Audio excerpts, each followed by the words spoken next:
God is touching us from God. I told Bishop we used to always coming on here. But I was determined. Yesterday, I set my schedule. I didn't care what was going on. I was coming to Holy House of Prayer today. And I truly understand why. Everything, I just stopped writing. Because I take notes when I'm out visiting. Everything that Bishop began to speak. When I sit there and I just start going through, I just put my pen and my paper down. All that was already spoken today. And that's how you know when God has connected you with only one spirit. And everybody who has the Spirit of God needs to be on one accord. Amen. So having said that, I'm just going to piggyback a little bit off your pastor. When you mentioned Paul and Silas, I was just too through. Because you already told me what not to do on midnight on New Year's Eve.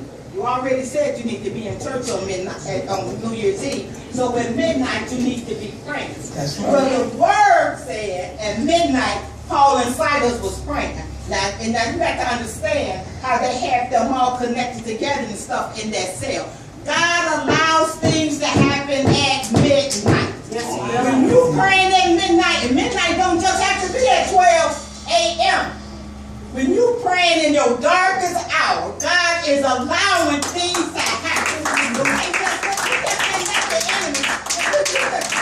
I just don't feel like praying today because, Lord, I'm going through. That's why you need to pray because you're going through. That's right. That's right. And once you get into the habit of praying when you're going through, you develop a habit to pray when you're not going through. That's why I hope y'all caught that. See, the more you pray, Bishop, I kid you not. I'm a firm believer. Look, let me just put it like this. You'll play me something. God is so good. And when I say God is so good so much, my daughter looked at me one day and she said, Mom, if I didn't know God was good, I know He's good now. Because I'm going to keep praising Him and tell Him how good He is, because God will deliver you out of some stuff if you allow Him to. And one thing that we won't do, we won't allow God to deliver us. We like holding on to some of that crap. Some of that stuff God been trying to move us out of. He'll move us and we'll go right on back to it. God ain't calling, He's not removing you to move you back. He removes you so you can stay out of that stuff. And He's moving you closer to Him. See, God is not going to work with you, and I'm here to tell you. God will not work with you when you want to be in that mess that you're in. Yes. If you're in that mess, you want to stay in that mess. When you decide you want to come up out of that mess, God will move you out of that mess.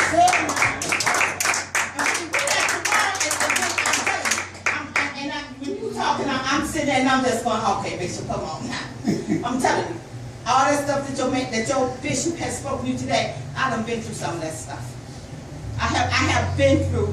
I didn't lose that job. God told me to quit my job. July 31st, 2006 was the last day that I officially earned was the last day I officially earned a paycheck up until September of 2013. And I only earned that for 3 months when He had me doing state patches on the corner. See, some of us that got so high and mighty, when God tells us to go and do something to humble ourselves, we think that's beneath us. Yeah, I went from being a nurse to going and standing on the corner that state patches. The same thing I paid other folks is what I was getting paid. But I did it for them 3 months. You know why I did it? Because I knew God had something in that for me too. See, and your obedience. God rewards your obedience. I don't care what it looks like. I don't care what it sounds like. When God is calling you to do something, and you know it's Him. Okay, Lord, I got to go. This is what you want, I'm going to do this thing. But let me tell you the blessing I got on the corner. I made $10 an hour on that corner. 4 hours a day. From 7 to 9 and from 2 to 4:30.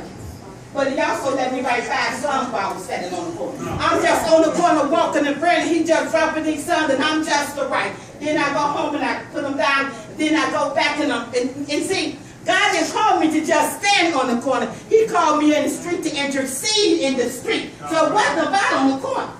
It was just an open door. He opened the door. And so sometimes when God has opened that door, young people, you need to go to the door. Don't think about that it's only this, it's only that. No. You don't know what God got in store for you on the other side. right? All right. But if you don't get up and move, you need to get up and move. If you don't get up and move, you're going to miss your blessing. You got to get up and move. See, God is not going to bless. I'm sorry, but God let me do stuff and describe stuff. God is not going to bless you while you sit here. Because while you're looking for a job, if you sit down at home, like the bishop said, nobody out there know your name. They don't even know how to call you for the job God already got for you. You got to go out there and put your name somewhere so they'll know how to find you. Why? God already prepared the way for you. But how do they know you exist? They don't. Why? Because you sit at home, Lord, I know you're going to bless me. So you just wait and you just wait and you just wait. That nobody's going to knock up and say, oh, I got a job for you over here at CTA. Come on. See, you want that job, you better go let CTA know that you exist. So see, and that's the way God is moving. And let me tell you this, in this season, God is pouring out blessings like never before.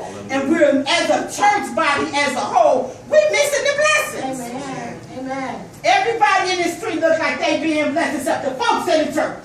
Come on. The folks in the street, they'll get up because they know what they like to back. So they going to get up and they can go get them a job because they got to support whatever.